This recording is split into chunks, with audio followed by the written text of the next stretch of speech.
Yeah. So Lars, talk about your role here with Intel's IoT lab. Yes, Yanzi have been a long-standing partner with Intel and have had several different contracts and development together. One of the core components that we use inside of the IoT access points is a native border router that were developed with a contract with Intel a few years back. And that is becoming a core component both in our products as well as in some of the Intel products. We think that Intel is a very strategic partner when it comes to IoT because most of the technology choices that we do here are very closely connected to the cloud. And the gateway specifically is, from my perspective, more a part of the cloud than it's actually a freestanding gateway.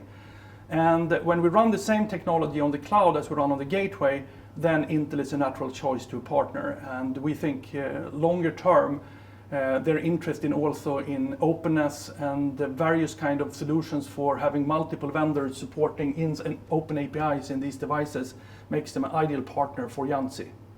Where is Yanzi from a commercial deployment standpoint? We have had some enterprise systems out operating in the construction site business for about 3.5 years now.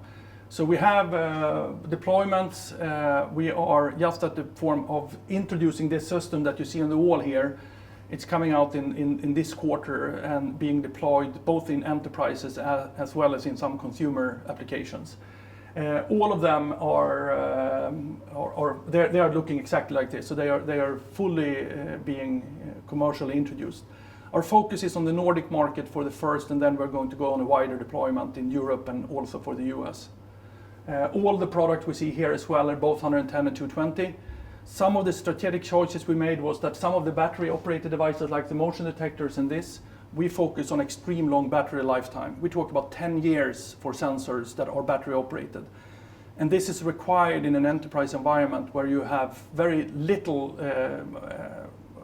you cannot take the cost of having people replacing batteries at frequent intervals. So all of this is going to be commercially available in this quarter, and they are all using standard but last generation of technologies for wireless access like 802.15.4, IPv6 and Wi-Fi. Thank you. Thanks.